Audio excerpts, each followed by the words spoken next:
Yeah, I remember about the plants that we should like just like how plants grow on their own and we let them be, it's very important No, for not, us to.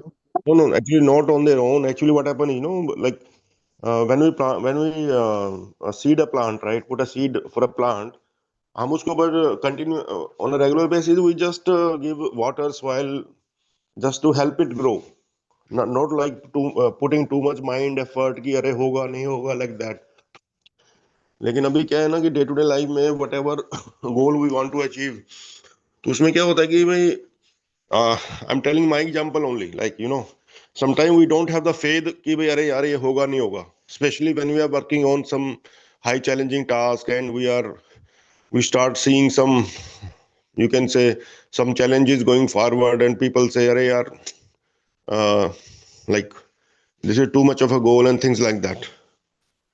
तो but the point is that जो हमारा intention है that that is a part of the consciousness. तो उसमें क्या होता है, वो इंटेंशन और उसका रिजल्ट, उसका reality, they are part of the same consciousness. तो उसमें है कि भाई वी डोंट, एक बार हमने इमेजिनेशन कर लिया तो उसमें we have to put a faith कि नहीं, अगर हमारा इमेजिनेशन है तो उसका रिजल्ट भी मतलब कंफर्म है कि वो रिजल्ट भी आएगा। For some people it take more time, some people it take less time, based on the uh, magnitude of our belief and discipline basically। तो जितना imagination strong होगा, we'll find the so many people, like we will, our imagination will create the situation,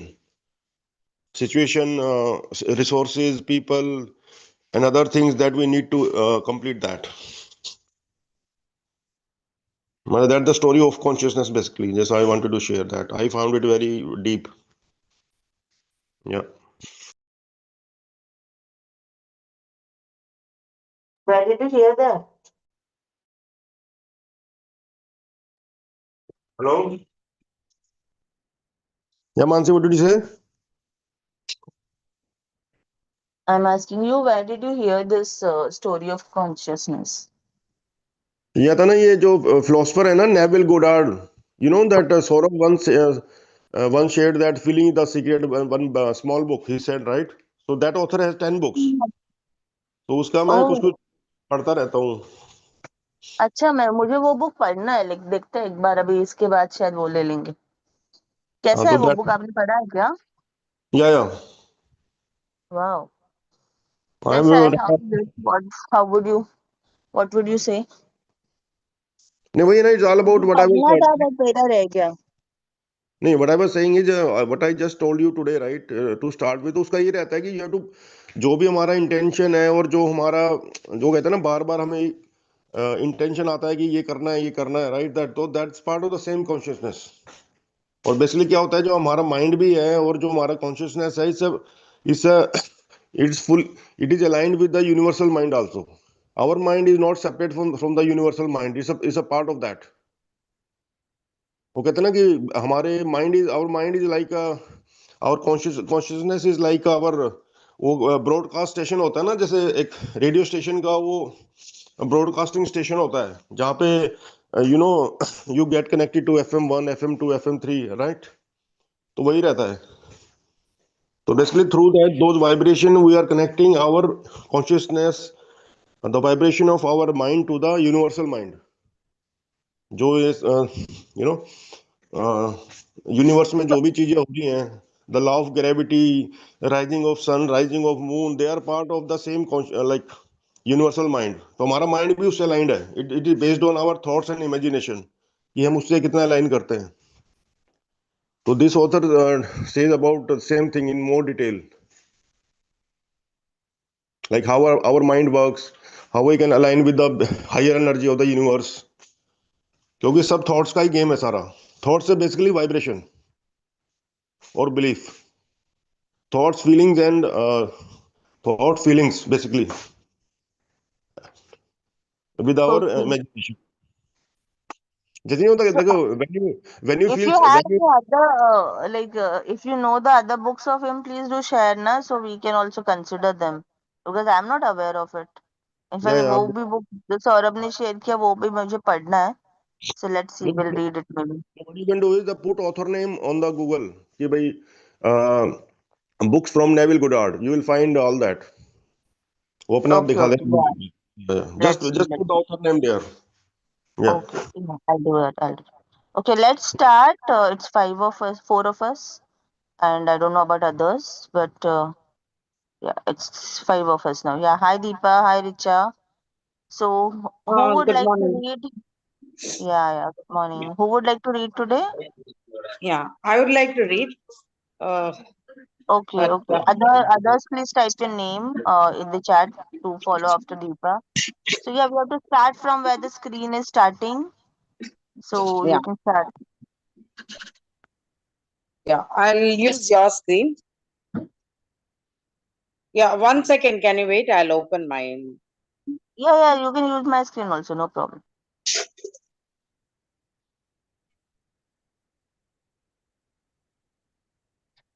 77. 1 second. Just give me a moment.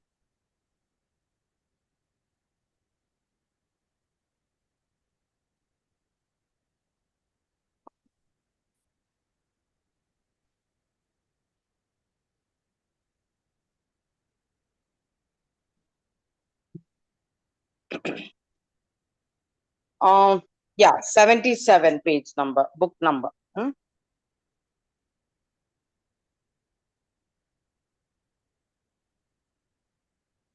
So, what is it? Extend acts of kindness. Is it from there we have to read?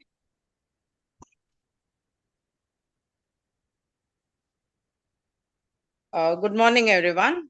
So I'm beginning from page 77 of the book, last paragraph. Extend acts of kindness, asking for nothing in return. Anonymously extend financial aid to those less fortunate and do it from the kindness of your heart, expecting not even a thank you. Activate your magnificent obsession by learning to be kind while keeping your ego, which expects to be told how wonderful you are, out of the picture completely. This is an essential activity for connecting to intention, because the universal all creating spirit returns acts of kindness with the response, how may I be kind to you? Pick up some litter and place it in a proper receptacle and tell no one about your actions. In fact, spend several hours doing nothing but cleaning and clearing out messes that you didn't create. Any act of kindness extended towards yourself, others, or your environment matches up with the kindness inherent in the universal power of intention. It is an energizer for you and causes this kind of energy to flow back into your life. This poignant story, The Valentine by Ruth MacDonald, illustrates the kind of giving I'm suggesting here. The little boy symbolizes the magnificent obsession I just referred to. He was a shy little boy, not very popular with other children in grade 1. As Valentine's Day approached, his mother was delighted when he asked her one evening to sit down and write the names of all the children in his class so that he could make a valentine for each. Slowly, he remembered each name aloud, and his mother recorded them on a piece of paper. He worried endlessly for fear he would forget someone. Armed with a book of valentines to cut out, with scissors and crayons and paste, he plodded his con- conscientious way down the list. When each one was finished, his mother printed the name on a piece of paper and watched him laboriously copy it. As the pile finished, Valentine's grew. So did his satisfaction.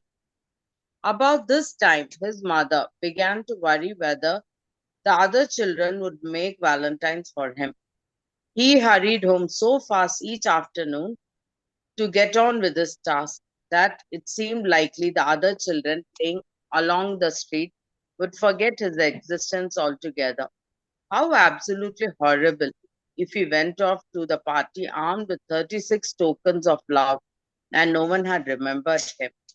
She wondered if there were some way she could sneak a few valentines among those he was making so he would be sure of receiving at least a few. But he watched his hoard so jealously and counted them so lovingly that there was no chance to slip in an extra. She assumed a mother's most normal role, that of waiting patiently. The day of the Valentine's box finally arrived, and she watched him trudge off down the snowy street, a box of heart shaped cookies in one hand, a shopping bag clutched in the other, with 37 neat tokens of his love. She watched him with burning heart. Please, God, she prayed, let him get at least a few. All afternoon, her hands were busy here and there, but her heart was at the school. At 3:30, she took her knitting and sat with steady coincidence in a chair that gave a full view of the street.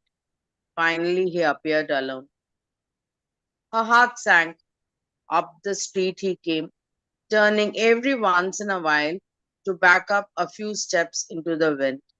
She strained her eyes to see his face. At that distance, it was just a rosy blur.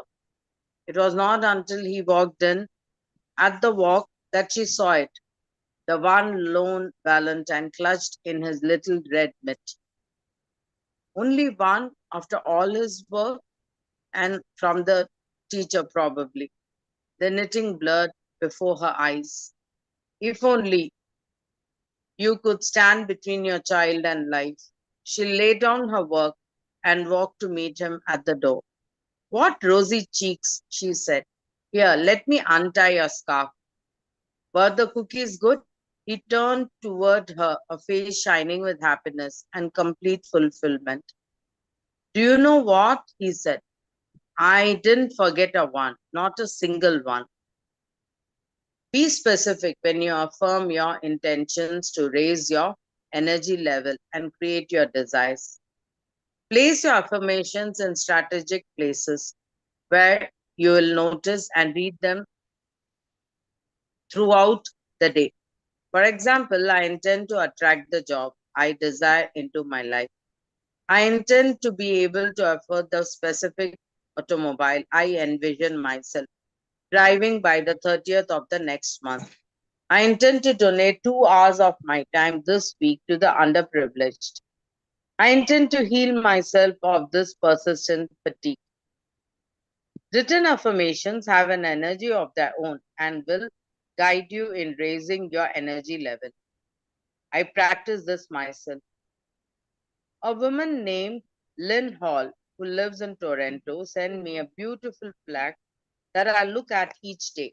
In her letter, she stated, here is a gift for you, written solely for you in an effort to convey heartfelt gratitude for the blessing of your presence in my life. That said, I'm sure that the sentiment is universal, one speaking, for every other soul on the planet who has experienced the same good fortune. May the light and love that you emit forever reflect back to you in joyful abundance. Dr. Dyer, the beautiful etched in soul play reads like this. Spirit has found great voice in you, in vibrant truths and joyful splendor. Spirit has found revelation through you in resonant and reflective ways. Spirit has found celebration through you in infinite expanses and endless reach. To all those awakened to the grace of your gifts, Spirit has found both wings and light. I'll just read that once more. Spirit has found great voice in you, in vibrant truths and joyful splendor. Spirit has found revelation through you in resonant and reflective ways. Spirit has found celebration through you in infinite expanses and endless reach. To all those awakened to the grace of your gifts, Spirit has found both wings and light. I read these words daily to remind me of my connection to Spirit and allow the words to flow from my heart to yours, fulfilling my intentions and hopefully helping you to do the same. As frequently as possible, hold thoughts of forgiveness in your mind. In muscle testing, when you hold a thought of revenge, you will go weak, while a thought of forgiveness keeps you strong. Revenge, anger, and hatred are exceedingly low energies that keep you from matching up with the attributes of the universal force. A simple thought of forgiveness toward anyone who may have angered you in the past without any action taken on your part will raise you to the level of spirit and aid you in your individual intentions. You can either serve spirit with your mind or use that same mind to divorce yourself from spirit. Married to the seven phases of spiritual intention, you connect to that power. Divorced your self image, self importance, your ego takes over. Here is the final obstacle to making your connection to intention. Would anyone like to take over or shall I continue?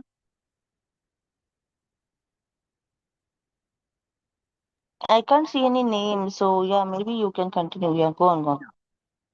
Want to Your self stop? importance. I can help you read. Like I can read if you want to stop. No, no, I'll continue a bit more. Hmm? Okay, thank you. Your self importance in the fire from within. Shiva hears these words from his sorcerer teacher. Self importance is a man's greatest enemy.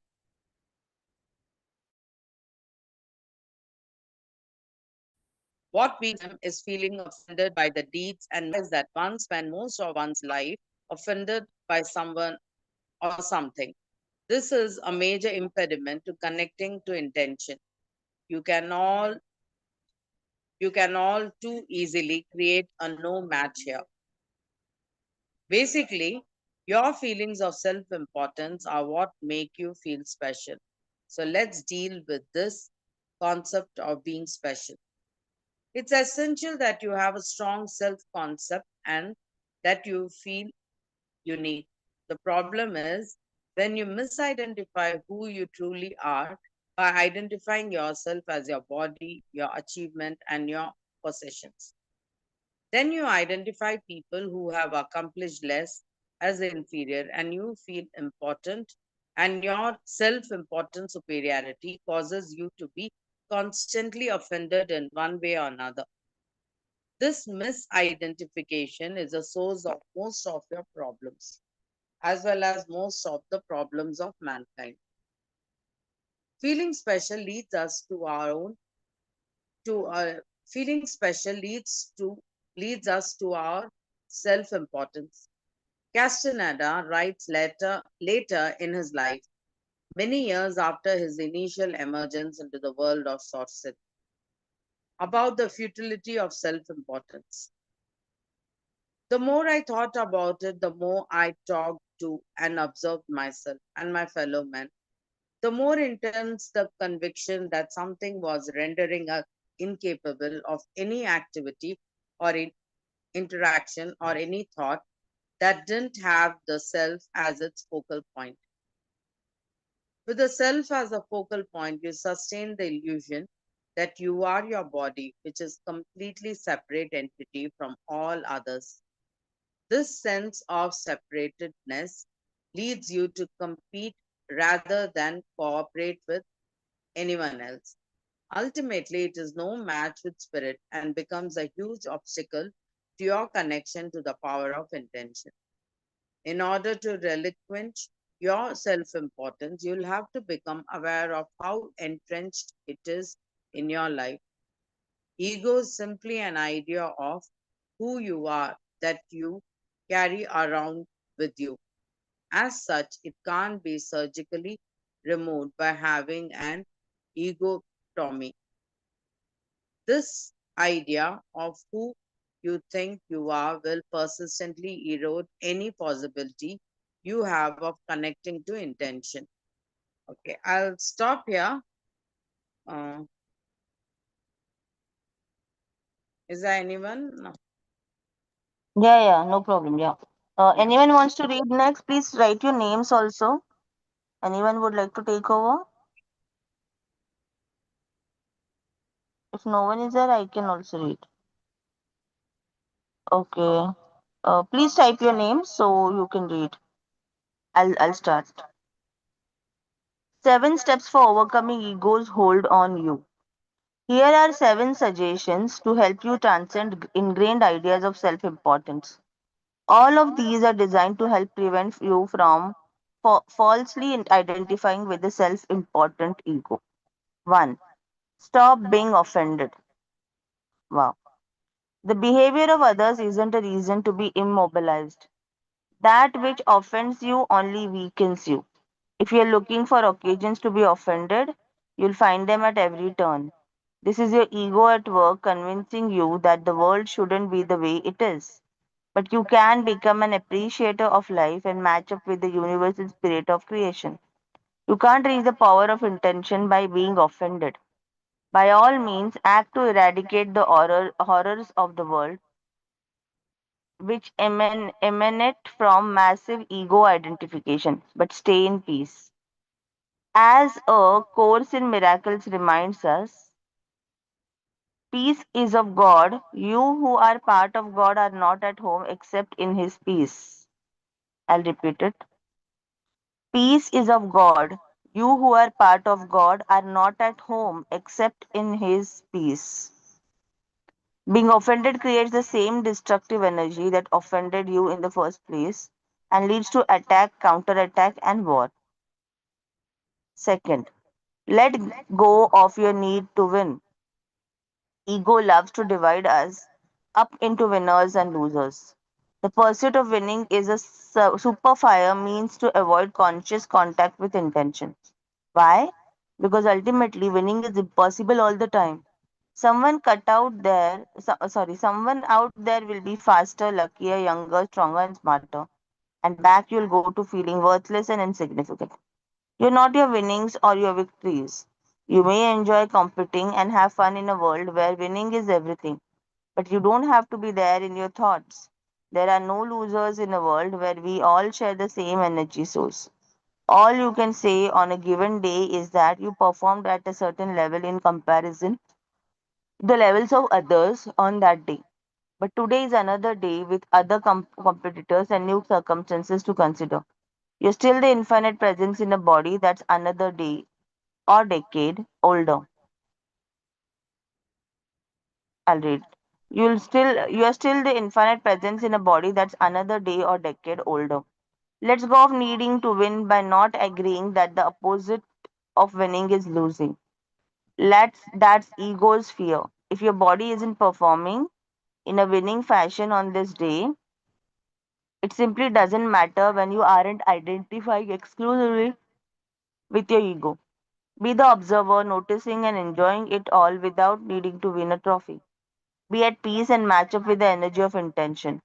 And ironically, although you'll hardly notice it, more of these victories will show up in your life as you pursue them less. Let go of your need to be right.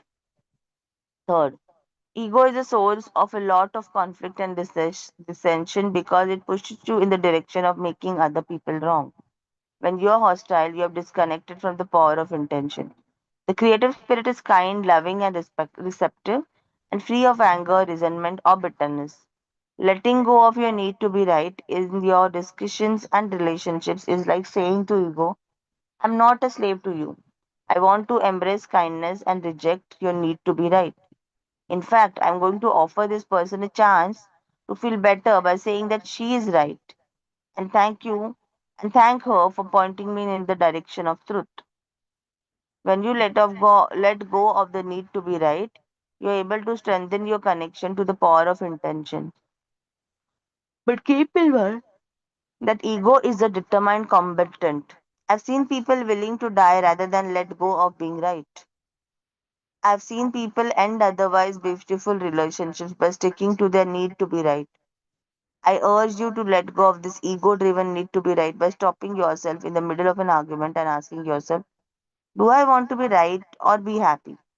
When you choose the happy, loving, spiritual mood, your connection to intention is strengthened. These moments ultimately expand your new connection to the power of intention. The universal source will begin to collaborate with you in creating the life you were intended to live. 4. Let go of your need to be superior. True nobility isn't about being better than someone else. It's about being better than you used to be.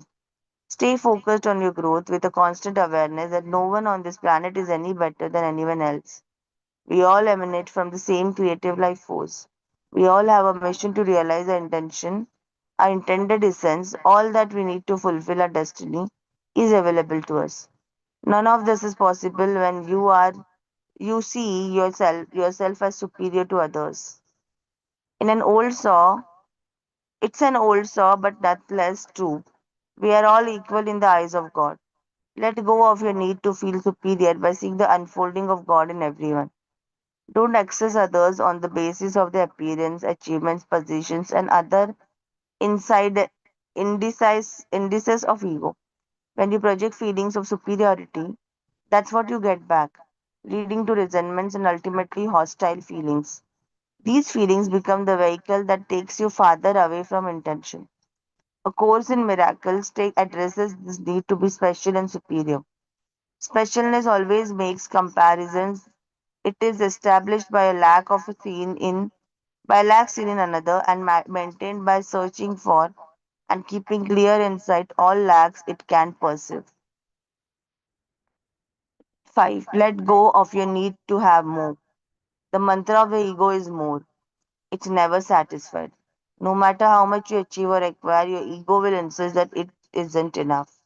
You'll find yourself in a perpetual state of striving and eliminate the possibility of ever arriving. Yet, in reality, you have already arrived, and how you choose to use this present moment of your life is your choice. Ironically, when you stop needing more, more of what you desire seems to arrive in your life. I'll read it again.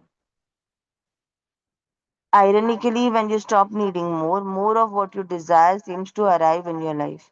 Since you're detached from the need for it, you find it easier to pass it along to others because you realize how little you need in order to be satisfied and at peace. The universal source is content with itself, constantly expanding and creating new life, never trying to hold on to its creation for its own selfish means. It creates and lets go. As you let go of ego's need to have more, you unify with that source. You create, attract to yourself, and let it go, never demanding that more come your way. As an appreciator or of all that shows up, you learn the powerful lessons St. Francis of Assisi thought it is in giving that we receive.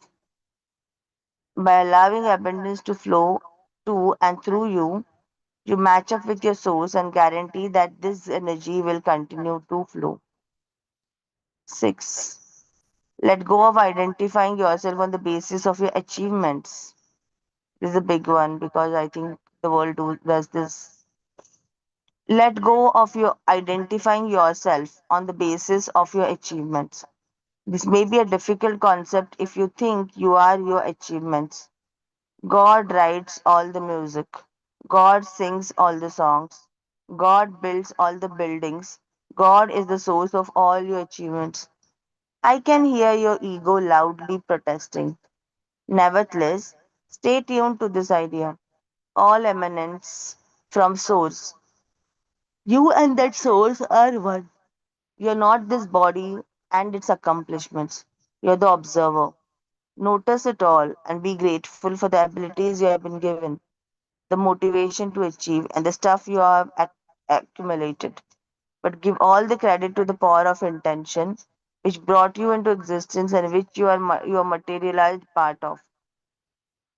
The less you need to take credit for your achievements and the more connected you stay to the seven phases of intention, the more you're free to achieve and the more will show up for you. It's when you attach yourself to those achievements and believe that you alone are doing all of those things that you leave the peace and the gratitude of your source. 7. Let go of your reputation.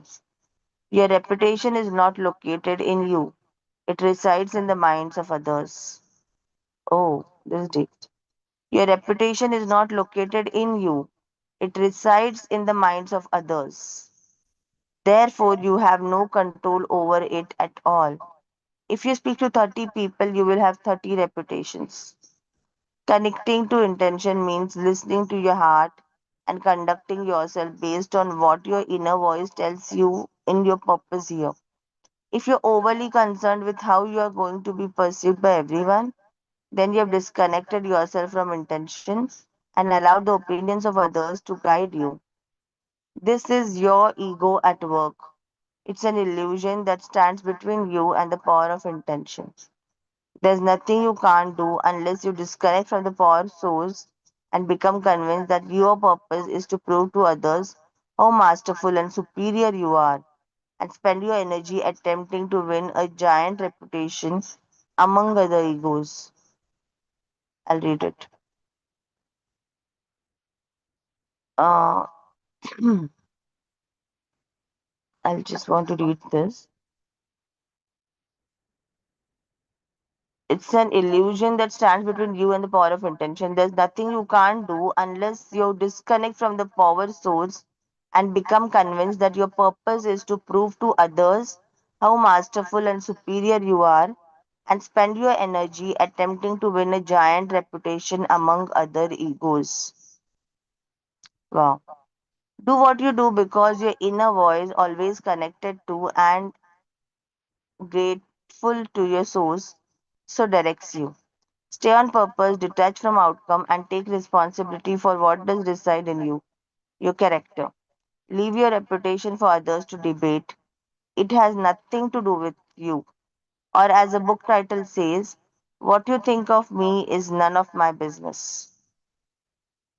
This concludes the three major obstacles to your connecting intent to your intention: your thoughts, your energy, and your self importance. Here are five suggestions for overcoming the obstacles and staying permanently connected to the power of intention. Yeah. Anyone wants to read this from here?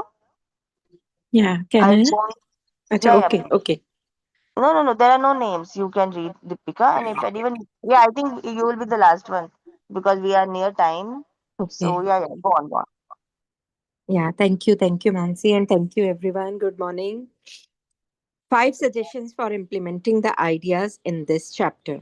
First, monitor your inner dialogue. Notice how much of your inner speech focuses on what's missing, the negative circumstances, the past, and the opinions of others. The more cognizant you become of your inner speech, the sooner you will be able to shift right in the midst of those habitual inner proceedings. From a thought of, I resent what's missing, to I intend to attract what I want and stop thinking about what I dislike.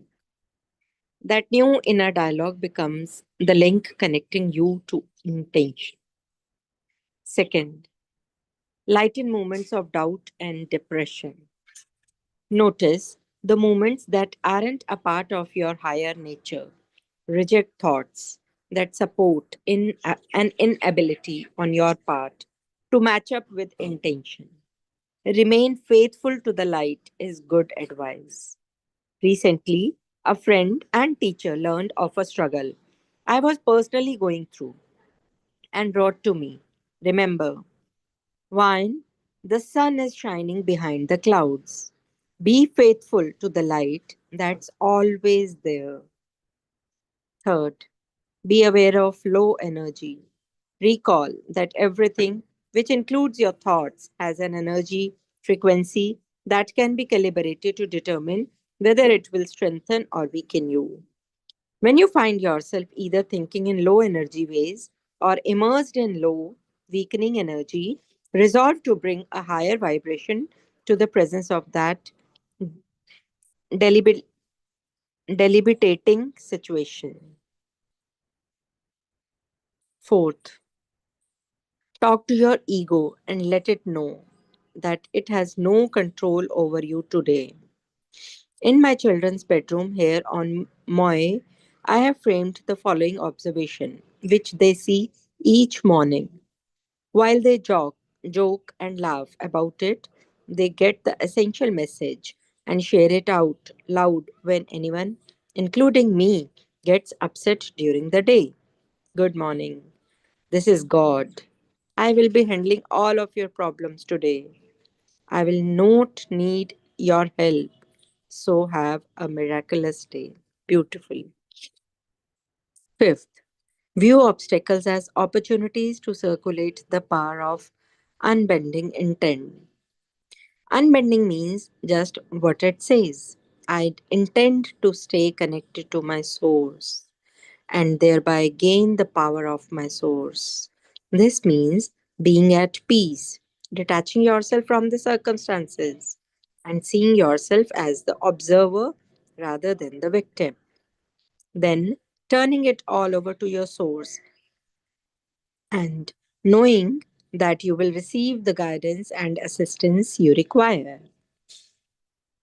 You have just completed a thorough examination of the three major obstacles to connecting to the power of intention, along with suggestions for eliminating them.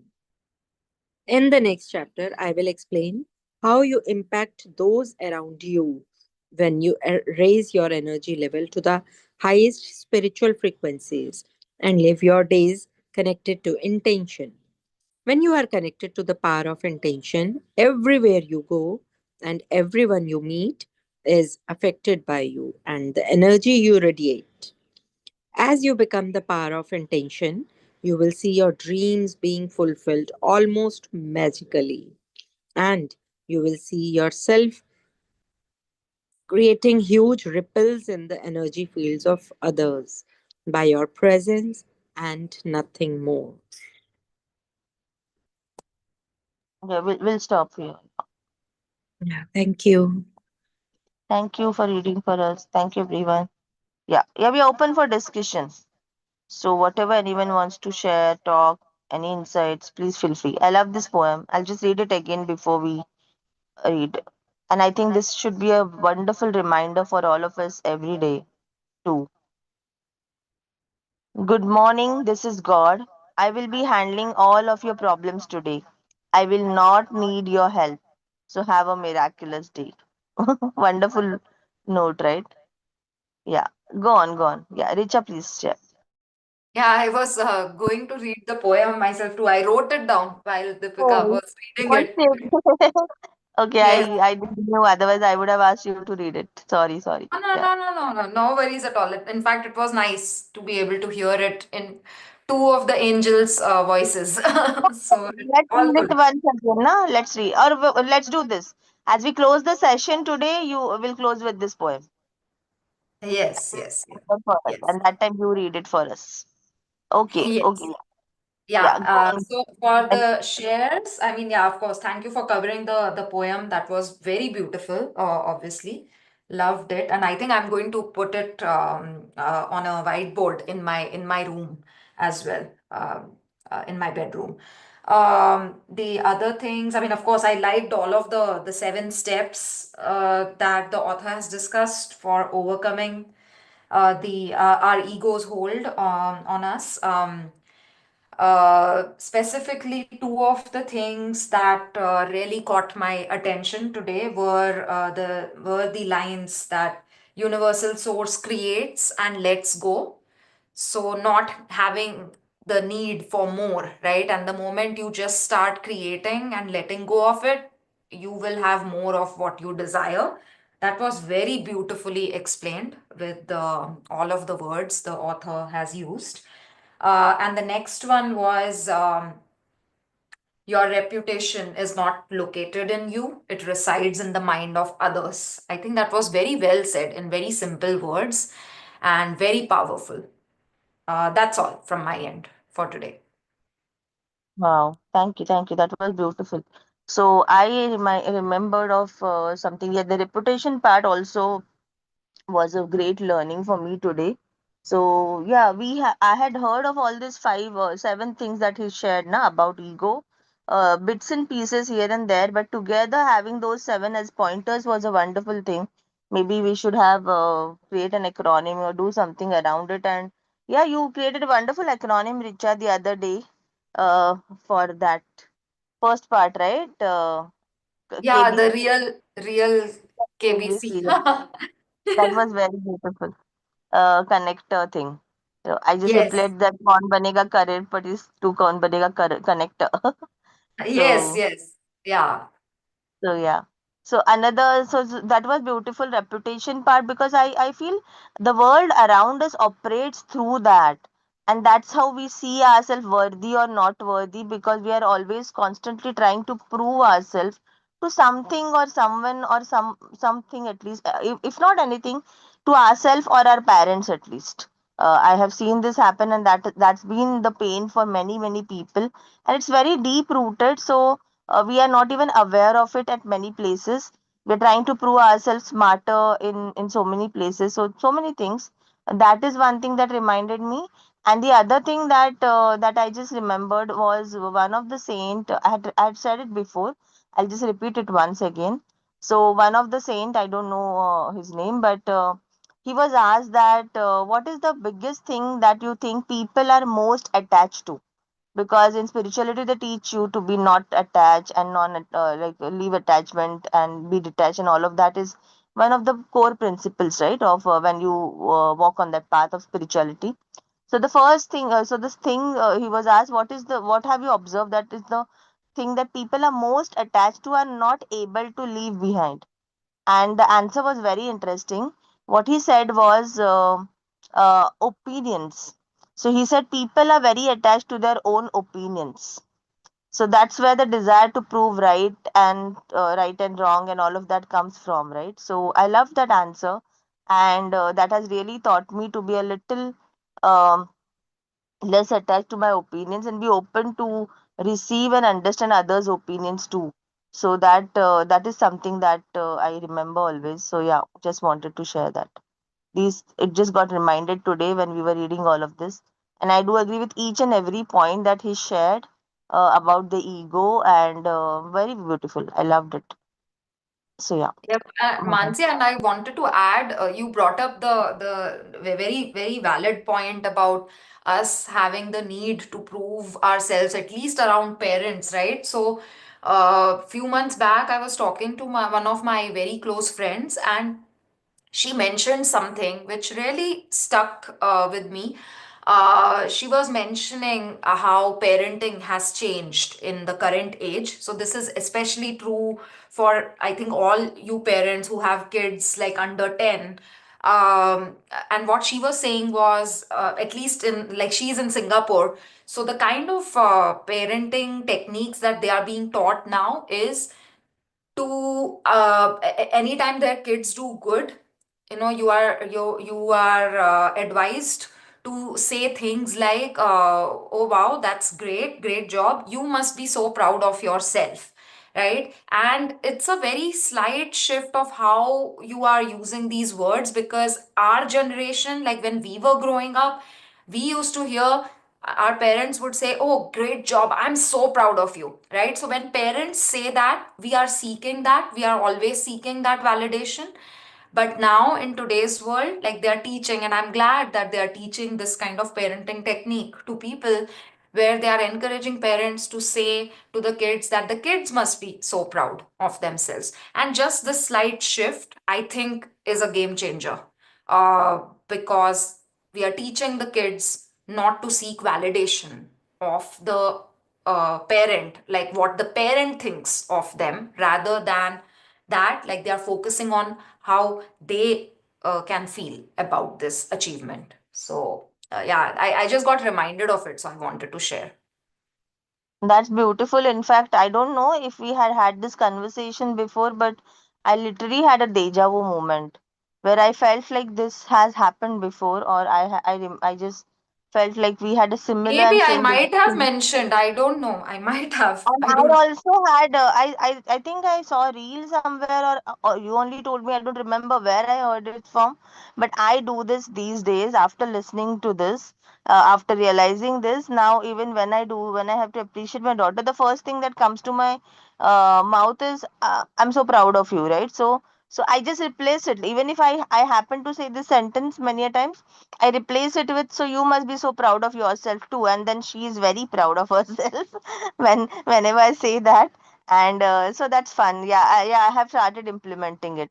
So, and that is a wonderful share. And yeah, it really helps. And yeah, we seek validation for these reasons. And especially for the people who are millennials and from the older generations, they are now getting into awareness through their own struggles and traumas, and all this is coming from there, and it's really helping the world. So yeah, I do agree. Yeah, yeah. Thank you for sharing that, Richa. Yeah, Sunita, you would want to leave, I guess, early. In that case, you can share uh, if you want to share something, or anyone else who wants to leave early. Go Hi, good first. morning. No, actually, my daughter has not been well, so I've been up the whole night. I just didn't want to miss the session, so I'm just Oh, listening. wow. Okay, okay. So you don't want to share anything, now? Like, if you No, I want just to want to leave. absorb what is being said because I missed most of this the reading as well today. I Okay, joined okay. in No very problem. late. Yeah, yeah. No problem. Anything, even if you remember or want to add while listening to the shares, feel free, irrespective of reading or not. No problem. Yeah, go on, everyone. Anyone else wants to add something to our discussion today? The ego part was very beautiful. I really love that. Yeah, Pinaki ji, go on. See, I'll just add one point about all this coaching related parenting which is happening right now. Observe that the irony is that parents are requiring parenting nowadays. Yeah. And they didn't observe their parents. Like if you need to learn parenting, ask yourself, did you observe what your parents did for yourself? This is number one. And number two is, as you're learning all these parenting techniques, are you passing them on to your children also or not? Otherwise, this gap will remain anyway. That's it I want to add to this conversation. Not what is happening in Singapore. What is important is what is happening inside you. Are you that Singapore? And are you imbibing that culture in your children? If you fail to do so, even they would be requiring a parenting counselor at some point of time in their life. Number one. Number two is, see what is happening with this parenting thing.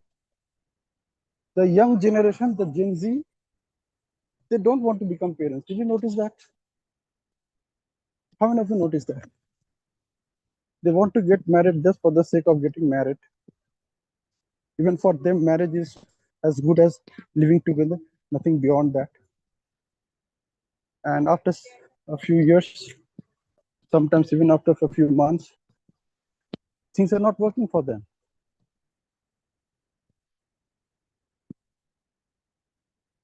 So ask yourself that are you passing those vibrations to your child or not? And if you really want to become a masterpiece in parenting, make your parents your consultant. I have enough proof to prove that. So that's what I did with my own daughters. Okay, that's it. I don't want to add anything to this conversation. Let me stop here. Okay, okay, yeah. Yeah, so I have just sharing an extension, like just sharing like having a conversation on this. So even I have observed, like there are many people these days who don't want to be parents. In fact, there are so many of us, or so many of them, who don't want to get married itself in the first place. So I think that's a personal choice, and I think yesterday only we were discussing this with maybe with the other book, Eight Rules of Love, in the afternoon time, that we were discussing this, that many a times people are not wanting to get married and want to stay single or don't have kids these days, and that's a personal choice of the couple and that individual, and that's perfectly okay. But we need to understand that all this is because of the trauma that is around all these things. So, because they have observed, or maybe what they have seen all around us is not that pleasing, or I assume this, that because this was not like a great, they have not seen this as a great experience growing up. So maybe that is why we want to avoid something, right? Like when we see that this is a beautiful experience, we want to experience it. When you see that this may not be a beautiful experience, they may not want to experience it, and people are now getting educated, independent and matured enough to take their own decisions. So वो पहले वाला बात अभी रहा नहीं है कि where parents will tell you, oh, no, you should have kids now, you should get married now, and people will follow through. So this is again a rebel, right? Like it's again, it comes from a decision where you are you know that you can take your own decision and you don't have to following through. I don't know if this is going in a good or bad direction, but that's the fact of these days. And what I feel, what once I remember Sadhguru speaking about this, and he was literally sharing this, that have you seen the population of the world? And he said that uh, you don't need to produce any more children, so it's okay if you don't want to, that's your choice. If you definitely want to, you become a parent or something, that's fine. But if you do, and Sadhguru speaking, that was a surprise to me, but I have heard his video saying that. So I think we need to be open to these changes, maybe because they are the new. We need to like just to, as the ego part, right? Like just to, because I've seen my close relatives also getting frustrated about it, where the youngsters don't want to go further, don't want to have new generations, and the older people in the family, they want to be dada dadi and all of that. So it's a problem for the family. So yeah, just sharing that. Yes, Pinaki ji, go on. See, parenthood was never a choice. It was always an accident. What happens with how you're dealing with that accident? One fine morning, you discover accidentally, that now you have a baby. Even at that point, you don't know that you have become a parent. And now how you're dealing with that accident, that makes all the difference. You know, people who are going through this parenting coaching, No, but there are now it's a choice, right? People have understood it's a choice, and that's how they can choose not to be, right? Like it could have, and it was an accident in many cases, but not exactly, always. exactly. Now the moment when it comes to the choice, people are saying, I don't want. No, I have seen even And friends who and let have me been tell you, so. Tansi, the biggest market in the world is of contraceptives. You know what is the most sold product in the during the COVID? Complete range of contraceptives. Complete range, starting from condoms to pills. That's the biggest No, no, market. but I have seen two parts, right? You know, I have seen even friends who wanted. Sorry to interrupt, Pinaki, just adding to. Please do share, continue. But I'm just this is very relevant, so I'm just sharing. But there is a other side to this picture where I have had friends. Actually, I'm even having friends right now who are struggling for the baby as well, who want it Yes, so bad that they are going through IVF. IVF has increased so much.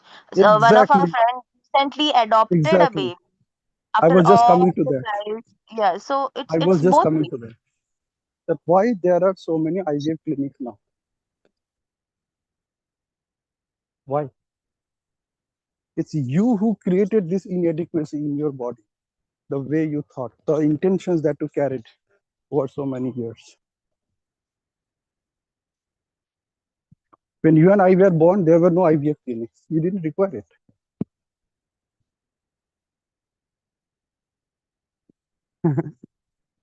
Anyway, that's it. We are distracting from the book. No, We are I just want to add something, Intention. We are talking Mansi. about intention. Your intentions are the outcome of the results that you have today. This book is talking about discover the intentions that you have. Because that's why the book is saying that one of the ways to do it is to just leave everything to God. But we have to have conscious connection with that supreme consciousness to start with. Yeah, go ahead. yeah.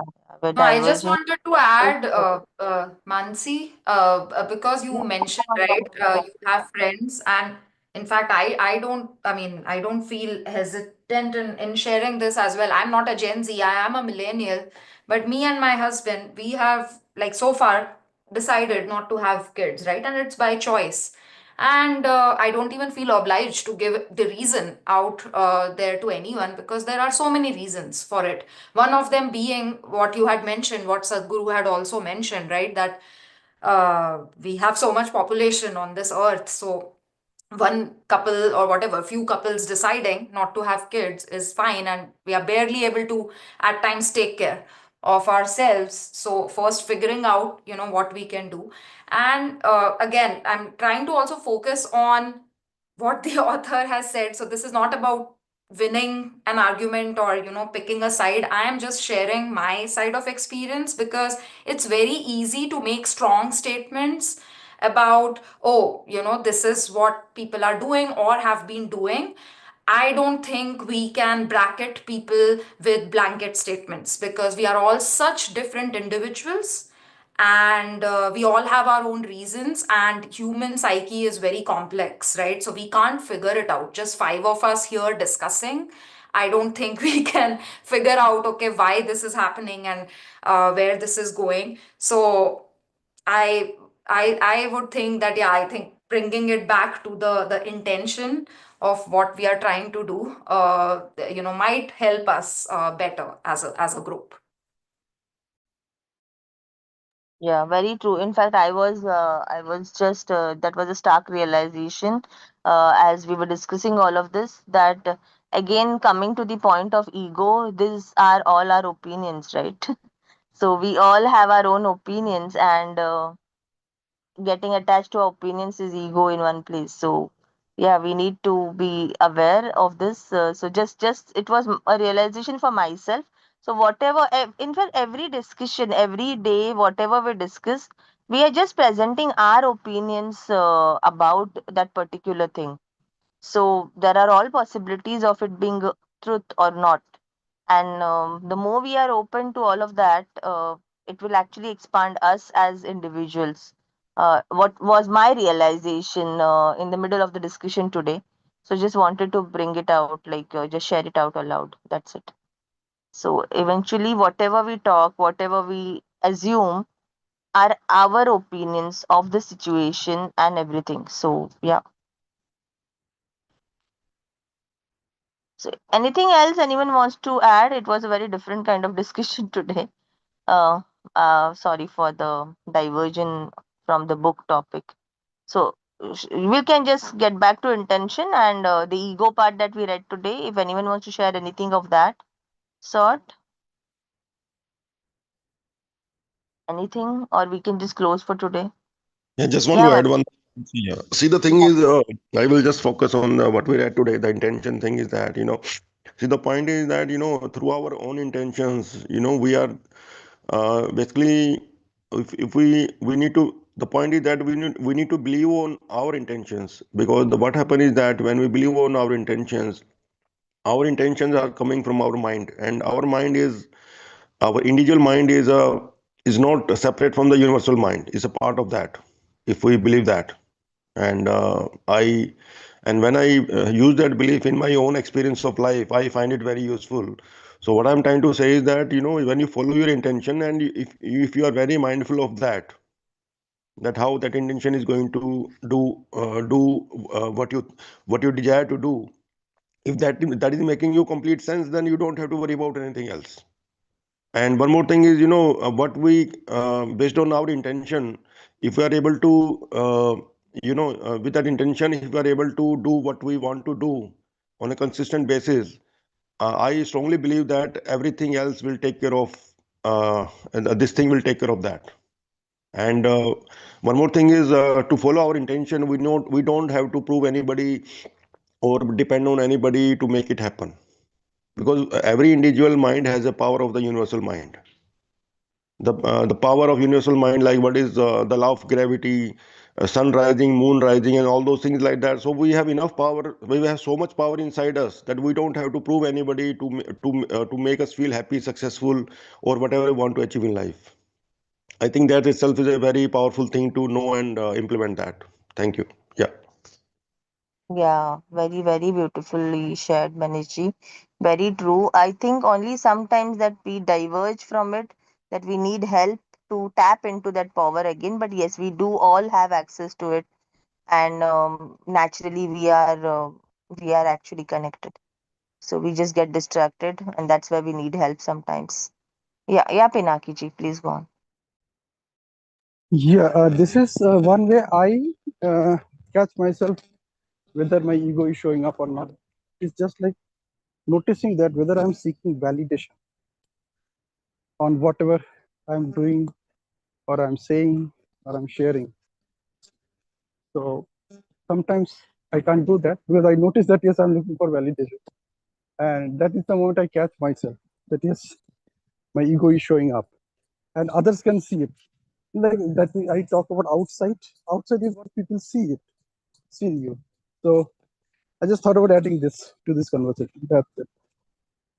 Yeah, yeah, very true. A good point. Like, yeah, sometimes we are talking and we are seeking validation, where we want others to respond or acknowledge or something like that. That is, I would say, one point of identifying it. There could be many others, and the author has already listed a few, like seven, I think, seven, yeah, 7 points, right? Like how ego operates or where it shows up. So yeah, very true, very true. Yeah, it is one of the points. And Okay, thank Mansi, you for. one more thing. Okay, go ahead. Yeah. Yeah, no, no, no, I'm done. I'm done. You go on. See, one more thing is, sometime, if you look at our parents, grandparents, so many things like that, sometimes and if we don't follow the process of nature, you know, people have different opinions. The thing is that sometimes we, you know, like the basic philosophy of life as a human, from human mankind and all that. So sometimes we are not willing to do something because we don't see the beauty inside that, and we are not ready to take the responsibility of that. So nowadays generation, I see that kids, hey, don't want to get married and so many things like that. And a lot of people, I see that they are running away not from just only this thing, they are running from so many other responsibilities also. If I see in my surrounding also, the kids don't want to take the responsibility of running the family, taking care of important things to do. So basically, when we are not trying to do something which is very important for human generation and human evolution, I think they don't see the beauty inside that. So unless you see the beauty inside that, you will not be willing to do that. So whatever So we are one trying. thing, yeah, yeah, I got it, I got it. I'll just add to this. So there was this one interview by one of the famous actor in he's also in the Hindi industry little bit, but he's a very famous Marathi actor called his name is Satish. I don't remember his name, but somehow I'm not recollecting it right now. But there was an interview with his with him where he was sharing something with there was some talk going on, and there was this thing where he mentioned, which I really liked about him, that he said that we when we are blaming the young generations or anybody for that matter, that when we are saying that you're not doing, like mostly it happens with us, right? Like since we're talking about parenting somehow today, it happens like we ask them like, oh, you did not do this right, or you're not thinking straight, you're not doing this and all of that. Look, when basically we are like, you're not doing this right or something like that, or we are not finding it good enough. So it's he said, then we should ask ourselves, what were we doing when they were growing up? So why are they having these opinions? Why have they become like they have had these things? So as just as an extension to what you shared, Manishji, yes, I agree with that. People are not finding beauty in this, but that itself I feel is an increased responsibility on the ones who are choosing it.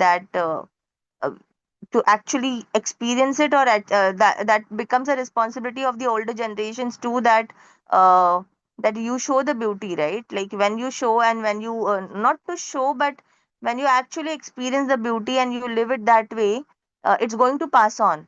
But if it has been an avoidant and a traumatic relationship or something like that, for the earlier generations, that is also going to pass on, and then it becomes a choice for the other generation to choose, or do I want to get through this or no, or no, kind of a thing. So for example, just a simple this thing, if you go for a vacation and you have a wonderful pictures and you have a wonderful experience, and you come back and share it with any of your loved ones, maybe that could get added to their bucket list too, because that's something they know, that oh wow, I love this. But if that person is very very clear, for example, that oh, this is a mountain place, but I don't enjoy mountain places, I enjoy seaside place. So it could be that the person is very clear that this is a mountain place, you might have fun there, but I may not be having it. Either it could be that, or it could be something that oh, it's the same place, and yes, I would also love to explore that. That will only happen if the earlier generations have had that journey as a beautiful journey or experience.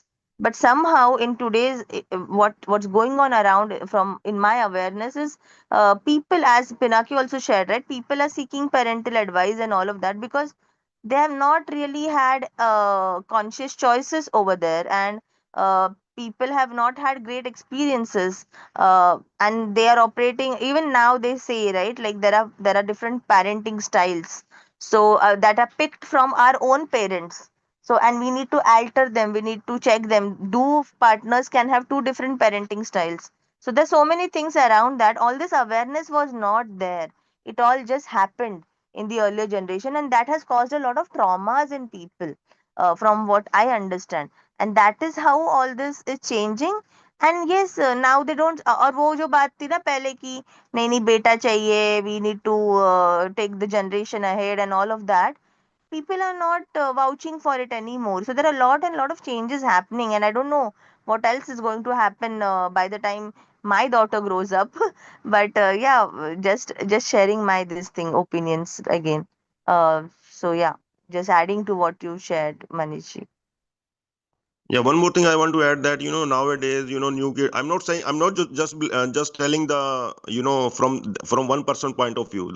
I think when a kid or a like grown up people, like 20 25 people, they take a decision like that, I think that's a failure of the entire family also, because they only do what they see around them, right? So, but the thing is, before see, it's all Exactly. about taking mindful decisions, basically, as a family or as an individual. That's what I'm trying to say.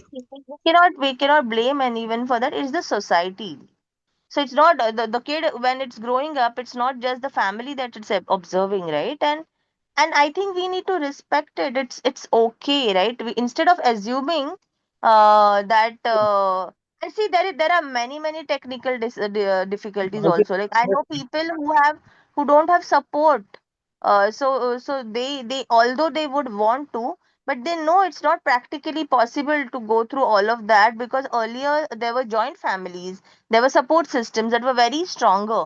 Now it's not there, and they know they cannot deal with it. They're seeing around them how the nuclear families are dealing with it. So there's so many factors aligned to it. It's not just one factor. And I No, no. feel it's also a responsible decision sometimes, because when you're thinking so much ahead of time, uh, that's also a responsible thing. We cannot really blame that this is irresponsible or something, or you don't want to take responsibility. This is how people think through. but I think that's not right, because I think we need to understand every person taking the same decision might have different reasons behind it. So you never know. That's You okay. never know until you dig down. No, no, Um, that's okay. See, it is not a general thing I'm saying. I'm just sharing my what I see around so many families, societies, and so many things like that. I'm just sharing what I see around. I'm not see. It varies from individual to individual, right? So So that's what I'm talking saying. about intention and all of that, now what I believe is truly that we are all co-creating, and we are operating in the universal space. So whatever things are changing and happening now, there is some universal mind involved in this. So like how Corona happened, so there was this lot of spiritual speakers and all of them. They're saying that the Earth is changing its dimension, and that is why a pandemic arrived where the earth wanted to shift and get the load of some things, like I recently read, I'm reading this other book called Laws of Spiritual World, where this lady talks where there is the story of this lady who loses her kids very early, and they become spirit guides, and they come to her, they then she starts automatic writing, and she connects with them, something like that. And then they tell her the laws of the spirit world. It's like that. I don't know all of how much of that is all true, but in that also they have sharing that there are more such pandemics to come, there are more such things to happen, because the earth is changing its dimension and earth will be shifting. So if we think from that perspective, we don't know, right? We are so small that we don't know what is happening for what. And I feel the universe is operating through through the humans, and this to with such conscious decisions too, right? like there is someone, like even if we say that corona was a bio war, you never know like why was it so, why someone just got this idea of getting it, because maybe on a different level something was meant to be. I don't know, like maybe that's how people are changing their minds and having such decisions and things like that these days. You never know. So we can't really, we're very small, I feel, just to have any this thing around this. But yeah, maybe people and their perspectives and decisions are changing for a reason. We don't know that. Yeah, good morning to all. Am I audible? Yeah, Yes, good Pratap, morning. yeah. Yeah, Yeah, what fine. I felt is I have done a lot of this deep engineering and I just came to one conclusion. And the conclusion is it's better we need to heal ourselves so that we should be in a position to accept anything and everything from our kids. And trust me, we just can't measure how the things are running. I mean, you'll get multiple million answers and million ways, like how they are Perfect. thinking. Yeah. And I mean, you're not able to gauge. I mean, at our parent stage, it was just a normal protocol or some kind of formula where we can guess how our offsprings could be brought up and stuff like that. So it's better we should know the ways how to get detached from this type of conditions, and we should be in the first position to heal ourselves and accept. And it just can't happen in a one go. So it's better to work on ourselves as early as possible. And people think that the moment we get older, it would be better to work on that. But then I feel is at a very early stage, you should get used to those balancing of all the mental spheres, physical spheres, and to become the wholesome part so that you would be in a position to take it. Because I have seen parents who are not able to take it, either they're not able to say wrong to their kids as well. So yeah, it's our part is to get detached and learn the techniques to get detached from it. And it just can't happen in a one day or so. So you should start continuously working on that so that you can be at peace in a detached way. That's You what I nailed it, thought. Kamini. Yeah, Yeah. you nailed it. I loved your share, because it's very true. That's how I see it too. That because see, it's in a way, it's the universe. Like if we are all constantly growing and evolving as spirits, as souls, then in a way we are guided, right? The if we see that life is happening to us, and then in a way it's we are, this is a challenge that is put upon us, right? To learn to accept others' opinions, decisions, right? For in this matter, our kids' opinions, they could be so different from ours. If they decide to, then it's another challenge where we need to go spiritually to accept them, accept Yes, their and decision. trust me, we can't See we that? can't judge that it is right and it is wrong. I mean, Yeah, before very true. times. Because you know what, I have my uncle, like, to be right now it's just two of us, so I'm just sharing now that I have my uncle, my one of my very very close uncle, who like my real uncle, like, actually. So they are so well achieved. He has traveled the world, and he was the director of some big companies, and he's very very well achieved, and a literally rags to riches story. And everything is all just awesome in their life. But my bhai and bhabhi has decided not to have kids, and that's completely fine, right? Like, so that's so when I see it from an outsider, I feel it's an uh, ego breaking thing for them also, and they need to process that and be okay with it. Acceptance is what they need to maybe learn when I see it, because otherwise it was all okay. And that's a challenge in the family, right? Because they are very firm about the decision. And as my uncle has always been an achiever, Chichina. he had Oka 5 minutes achieved and loss. got everything what he put his fingers on. And he achieved it. He made his he's a self-made man, and he's got it all. But in this case, it's out of his control. It's not in his hands to become a grandfather or whatever. That desire remains, and that's completely okay. Because and I think he's quite aware, and he's quite aligned. I would say that he has accepted it in a way. So I think that's how, like, we don't know, it's like a bigger game that's happening, which we are not aware of from the perspectives that we are looking for. But there's a helicopter view, we might get different uh, understandings. And as you said very beautifully, healing and I think I would add that spiritual growth is very very important for all And of us to accept these things. one case I have seen, Mansi, wherein after facing this condition, that particular mother or woman wants to get detached from this. And now she's consciously applying all these techniques of writing gratitude and all that, and that is not, and that it's not working now because it's her against, she's like, I just can't tell you exactly. If we start from the early stages with a lot of love, we will start all these practices like gratitude and healings and all that. So now she is going through all that. So seeing her example only, I'm telling that it's better we start early and try to get detached in a very natural way. Than So yeah, coming, right. than This is also like a way of control, right? It's a way of like where you want to have grandkids. But it's the decision of the parents also, na, to become a parent or not. And who are you to project that on them, right? That's also a learning at that yes, age, isn't it? yes, Like, yes, yes, you yes. have to be okay with it if they don't want it. Like, it's their opinion. And Yeah, why not? Like, when you had yours, it was your decision, right? yes, So you need to give them that space to have theirs, and let them come to that decision themselves.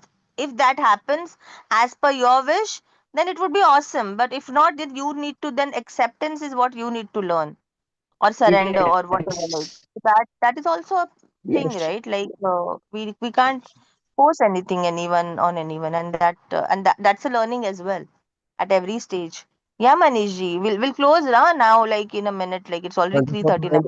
see, what happen is, in our families or other thing, I seen that, the young couple, they don't want to have a kid, but the parents say that you have a baby and give it to us. So the point is that, So yeah, yeah. that So just to say, yeah, like, to be honest, I've seen people even not taking responsibilities or sharing the load. It just till the no, baby arrives. And no, no, how long are they going to live? Like, after all, who's going to take the responsibility? That's not how it works. It's just a way of, I mean, whatever it is, it's Yeah, just a way of my forcing parents them. also had said, like, my parents had also said this to me. but I didn't pay heed to it. I mean, but they only bothered me once or twice about this, but it was So, mainly my to be in-laws. honest, I have a similar situation in my family, like a different, like on the other side of the spectrum. So one of my auntie, so the girl and the boy, they used to live in Qatar, and they had a baby.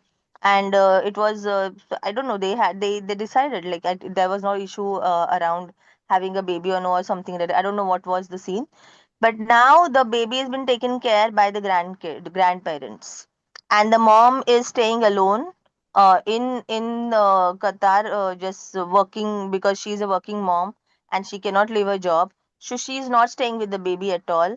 And the dad is staying here because his job has shifted. Like earlier, they both were together over there.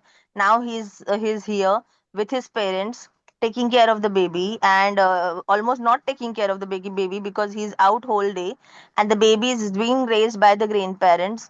And she's just 3 years old. Not even three. She's just 2 years old right now. So right from 3 to 4 months she was here. But when I look at it, I don't know. I mean, I really don't know if this is going to be a good decision. But that's how they are operating, and they are completely okay to operate like that in a family. Like at least that's how it looks to us as outsiders. That as a family they have a complete harmony among them. Uh, but I don't know. Like when I look at it as a outsider, I don't know if that's a good decision from the child's perspective, as when the child grows up without a mom's presence completely. And I don't know how is that going to be, like if that's going to be Yeah, all right, that's great. Otherwise, I personally am, because I have transformed everything in my life for my daughter. So my life revolves around her schedule. So all mm, my work priorities and everything are aligned as per her timetable and everything. So I feel a mom's presence is very important, because maybe I was raised by a working mom, so I did not get it that much. So maybe that's how I see it. But I don't know, that's how also things are happening. Like some are like, okay, then ले लो कर लो type भी हो रहा है ऐसे नहीं है कि हाँ, सब बोल ही रहे हैं सिर्फ. शायद ऐसे ही कुछ हुआ रहेगा. Like someone must have told them that they must have said like, okay, we'll take care. Then the mom said, okay, please abide by what you said. That's what is happening. But now it's very difficult for my that aunt of ours to take care, because she's old now, and she's finding it very difficult to raise a child like that at this age. So it's all yeah, easy to be said, but practically that's yeah, not how it's going to work, right? Like because you'll take care till how long? Like till you are fit and fine and maybe you survive. And what after you? Who's going to do after right, that? Like it's not exactly. like, it should be a family decision. Like, so see, nobody can predict what happens when. So, I recently lost my sister who gave birth to a child, and she was just 33 years old, and now the grandparents and the husband are taking care of the child. So Yeah, you never know which family member is going to go first. So the whole family should take the responsibility, and that should be the ideal scenario, which was, I think, in the older times. But now it's not the case, and that is also an influence of right. decisions like this for many families. And I don't Yeah. see anything wrong in it. It's completely Yeah, okay. very. No, but I do want to admire one thing about both of you because both of you are parents, right? And I, by choice, like, for the longest time, like I had wanted to have kids, but my husband is not at all keen. So that's why I was like, I struggled with it for a really long time, like with the decision that, okay, do I really want it so bad or not?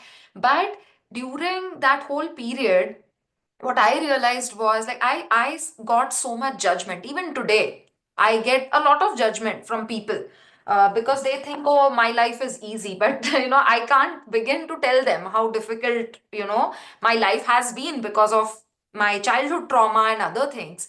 And people need to understand that it's a choice, right? And they need to stop judging others. Everyone has very different circumstances. And here is the other thing, right? What I realized in my journey and in my very limited experience is जब तक मैं clear नहीं थी ना या जब तक मैं इससे इतनी स्ट्रगल कर रही थी ना ये डिसीजन के साथ मेरे को सारे लोग आके तंग भी कर रहे थे इस बारे में, and so much so my in-laws, like my mother-in-law has said horrible things to me, like which I can't even imagine कि आज के जमाने में भी कोई ऐसे बोल सकता है. But I am like, हाँ ठीक है यार, it's okay. I understand her point of view, but at some point I had to put my foot down and I had to say that I don't want to talk about this topic, right? And then once I put my feet down, that's one. And also mentally also, like जब मैंने ये thoughts भी, I think मेरा decision भी थोड़ा strong हो गया, या मेरे को वो clarity आ गई और मुझे bother नहीं हो रहा था जब ये decision उतना, is when I saw that people also stopped bothering me. So it's more about That your own. happens. Yeah, that happens Yeah, because we are conscious. We are operating, na, like that. Like even I have seen that happen a lot. Like when we are yeah, but guilty about actually अभी, something, people yeah, are so they say this thing, right? Like nobody can make you guilty unless you are guilty within. So exactly. it's the thing, like so we if we are not really guilty about anything, nobody can really make us. It just no nobody can make us feel guilty if we are not guilty actually. So Yeah, that's how exactly. it. And then you don't even feel like reasoning. Like I was saying earlier, right? Ki Rama. I don't feel obligated to give a reason why I don't want to be a parent, because earlier जो हम सब सारे लोग जब थे, I did not feel obligated. Now it's just the three of us, and it was so heartwarming to see that two parents are talking about the other perspective. So that's why I want to give kudos to both of you, because we don't have a lot many people who are parents and who will understand the other perspective. It requires a lot of empathy, which is lacking in this world. So what I feel na, like for me, it was not a planned decision with my daughter, but I just stepped in, like as the moment I got to know that I'm pregnant or whatever, like, and then I embraced it very gracefully, and because it was never a thing that I don't want to have or something like that was not there, but we never decided when and all of that. But it was like because my father-in-law had just passed, and we were not prepared mentally to go into having a baby or kind of thing. We never thought of that. And within 2 months, I was pregnant after his loss. So it was an accident. But whenever we got to know, it was a pleasant surprise for us. And I embraced it very beautifully. But from my experience, what I would say, na, just to add here that. I had never raised or I have never been fortunate enough to grow with a child, like because I was an only child. I'm an only child. So all my siblings and we used to meet in vacations and all of that. But and I had a very beautiful time and great memories with of my childhood with my grannies and all of those, like my uncles and siblings and all of that. But I have never seen a child grow with me because I was never a big sister or something like that. I never had a brother, sister, anybody. So I don't know how a child is growing, evolving in that early stages of their life. But I just got to witness it firsthand with my daughter.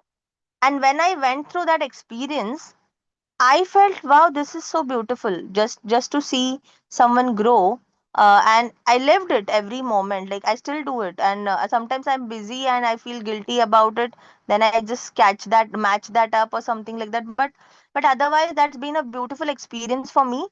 Maybe because I just went with the flow and I just surrendered. So I just felt one thing sometimes, that maybe people are not aware of this experience and that is why they're missing out on it, because they're thinking it the other way around.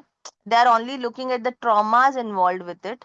That is this one thing I feel, that if that is an influence of any decision, maybe they need to be reiterating it. But otherwise I totally respect, and it's okay if you have clearly thought through, and you're very clear about it. Superb. But have you, is my question, like have you, because I never knew all of this till I got into the situation, or till I had never experienced it, and I would have never known if I had not experienced it. So there was obviously trauma involved in the situation, but at the same time, there was a equal and in fact greater pleasure also involved in the experience also. So so that's how I see it, and I think how Pranavi said it, na, I really liked it. That it's actually very true. You never know, like what my daughter will decide when she grows up. I don't know. And in fact, taking Pranavi's what she shared as a foundation, I would say this is still an easier accepting decision. What about parents who have gay kids, or when they get to know that they have gay kids or lesbians or whatever, like, and what if you never know, right, what the child is going to, or what decisions or what things they are going to come up with. Like for example, earlier times where they used to want this beta hona chahiye, beta hona chahiye, because he will take care of us when we grow old, was the concept. But nowadays, if you see around, so many of like even around my family and all of that, kids are going and they're growing so well that they are going out to study, to work, and they're settling out. तो कहाँ पे बेटा तुम्हारे लिए कुछ कर रहा है? So that's all alien concepts now.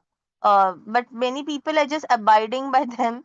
But actually ऐसे कुछ वो जो जो बोला जाता है ना, that's not how it is. It's all, we are all individuals, and we have all individual journeys and decisions and choices that are going to lead our lives. That's how it is what I feel. Yeah, sorry if it was too long. Yes, yes. No, no, no, Yeah, no. It's all good. I know we are like way out of time, but no, it was a good discussion. I am glad that at least we got to talk about it. And I yeah, it like your was a very perspective. different. I don't know how it got to this thing. नहीं, वो Like, parenting का आया था ना। अरे वो चालू ऐसे हुआ ना कि I had to just shared about the parenting technique based on what you had shared and then it became like वही चीज oh पे yeah, yeah. negative हुआ I'll just do one thing, Richa. Will disconnect this and I'll just connect with you separately. It's just two yes of yes us anyway. Yeah, okay.